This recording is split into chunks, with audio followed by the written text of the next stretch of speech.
Good afternoon, Griffith Middle School, Griffith High School. Today we're going to be looking at not only for my preteens, but also for my teenagers and those of you who are getting ready to graduate high school here this next spring. We want to take a look at dealing with stress and acknowledge where stress is coming from, and not only how you can survive stress, but also thrive under stressful conditions. We're going to begin by looking at 10 pretty basic tips for dealing with stress, and then we're going to break it down to some real specific habits and ideas for the remainder of your school year. It's first important to understand what stress is. Stress is simply our body's reaction to a number of internal or external factors. Whether you are preparing for a test, getting ready for that soccer match, or standing in the lunchroom thinking about whether or not you want to ask that young man or young lady out on a date, our body actually reacts in a pretty consistent manner. When our body is stressed, you're going to feel an increase in heart rate, possibly sweating. You're going to see a little bit more of a focus. You may deal with a little bit of anxiety inside the mind, which is that jitteriness, that challenge of focus. So it's really a balance of making sure that we know what stress is, we know when we feel it, and then we're prepared to handle it in a positive manner. The important thing to understand about stress is everybody deals with stress. But the reality of it is it's how we react to those situations that determine whether or not we're successful. The people that are watching this, all of you, almost all of you, are students.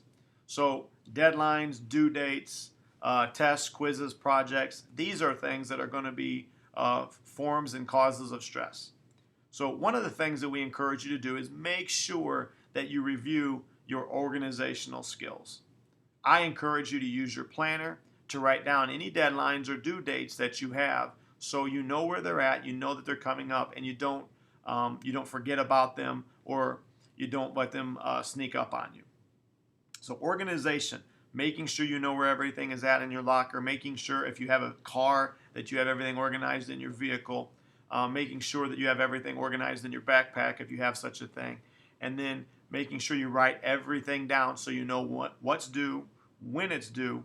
You can not only organize things, but then you can begin to prioritize. And prioritization is simply deciding what needs to get done first, what needs to get done second, what needs to get done third. If you know what your due dates are, you can begin to prioritize the things that are stressing you. The second thing, when you have a large stressor, whether it be a project or maybe applying for colleges or any other large challenge, one of the things you can do is break it down into smaller parts. Sometimes a project can be so big you don't even know where to start, but if you can break it down into smaller components and then try to take care of one or more of those little parts at a time, you're going to be able to build benchmarks towards your overall goal. And simply means is you goal set. You might not be able to do it all at once, but if you can do smaller parts throughout the week, you can goal set your way towards the larger goal that you're trying to take on, or you can take down or deal with this huge stressor in smaller, manageable components. Make no mistake about it, exercise is a great way of dealing with stress, handling stress, and reducing stress. The body actually reacts very well to exercise, even if it's something as simple as going for a walk, maybe getting on a bicycle, whatever the case may be. Exercise is a great way to clear the head, to help focus on something other than the stressor that you're dealing with, and make sure, and it's not only that, but it's healthy for the body as well. So getting out, exercising, playing with your friends, riding a bike, again, going to practice if you are already in a sport, these are all things that can help reduce stress. Along with exercise, rest is a fantastic way of dealing with stress. Believe it or not, even as you are sleeping, if you're dealing with a problem, part of your brain is actually still working on solving that problem. Have you ever woken up from a deep sleep and realized something that was troubling you, all of a sudden you had the answer for? A lot of people encourage successful people to take little notepads and to stick it by your bed. So in the middle of the night, if you ever wake up and you have an idea, you can write that down, or the first thing in the morning when you wake up and all of a sudden you have clarity on an issue that's been troubling you, you can jot down the answer and you have that information right there for you. Rest is a great way to not only recuperate yourself physically, but mentally and emotionally. I've already mentioned it, but play is a great thing.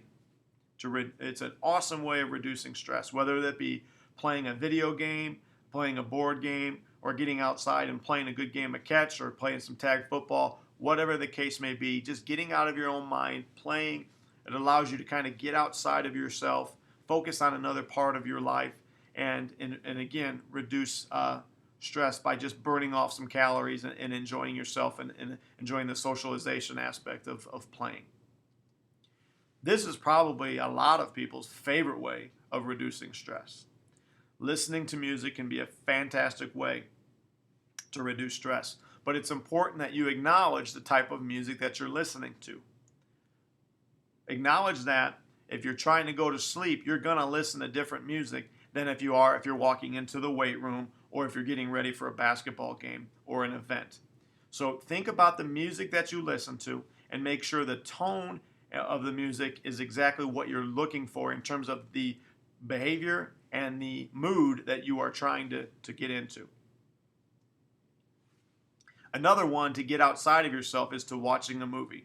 Both watching a movie and reading a good book are great ways of getting outside of yourself, because the reality of it is when you're watching a movie or reading a good book, you're actually putting yourself in the place of the characters in the book or the movie, and it allows you to kind of get outside of your own problems for a while and see how other people handle a situation. Always a great thing to spend time with good friends. The important thing is to spend time with good quality people. A famous quote is simply this: show me your friends and I'll show you your future. When you spend time with friends, make sure that the stress-related activities you are doing are positive. Going for a walk, renting a movie on the Red Box, going out and getting a meal, again, watching a movie, talking to one another, venting, bouncing ideas off of one another. These are great things that friends can help you with. If your friends are involved in negative habits, however, like drinking alcohol at an underage level, which is illegal, smoking cigarettes, smoking weed, things of that nature, now you're actually putting yourself in a position to increase the amount of stress, or actually increase not only the level of stress, but reducing your overall health in the way that you do this. So I want you to understand how you deal with stress and how you blow off steam can really and truly have a huge effect on your overall success in life. Don't develop stress habits that are actually going to increase the amount of problems that you have in your life. Maybe you're an artistic person. Maybe you're a maker and you like doing things with your hands, whether it be working out in the garage on a motor, or building a project or a do-it-yourself thing. I know people who to do scrapping and build scrapbooks and photo albums and things like that. If you are an artistic person, tackling a fun little project like this can be a great way of reducing stress. My daughter does this. My daughter is very artistic, and she loves making little rubber band bracelets and things of that nature when she's stressed out. So you can see her in her room drawing pictures and things of that nature, and that helps her out a great deal. Maybe you're a poet and you like reading poetry or writing poetry. Whatever it is, sometimes just getting outside of your own current stress level by focusing your energy and your efforts into another area can be very helpful. Our 10th tip is simple: get outside. As I mentioned with our depression presentation a few weeks back, the body reacts in a positive way to having sunshine on the skin. It releases endorphins, it helps release chemicals that help release different vitamins that are there for us. So make sure that you get outside, you feel the sun on your skin, you get to enjoy life, you get to enjoy the breeze, and that can also be a great reducer of stress. Whether you're playing games, reading a book, exercising, getting outside is a great way to reduce stress. So as a student, here are some ideas I want you to think about in conclusion. Number one, at any age, one of the things that's very important is to identify the source of the stress. Is it a relationship that is constantly bringing you stress? Is it a class that you're struggling with? Is it your own procrastination? Once you identify the source, you can then take steps to reduce the situation. Second, identify what you can and cannot control. This is called locus of control. Simply saying to yourself, what in this situation do I control gives you power. If you don't control anything, then you have to take a deep breath and learn to let go of the things that you cannot control. That is a lifelong skill. Probably one of the most challenging things that we human beings have to learn how to deal with is understanding our limited control in situations and letting go of things that we do not control. Fourth, we've already discussed breaking down projects into manageable parts.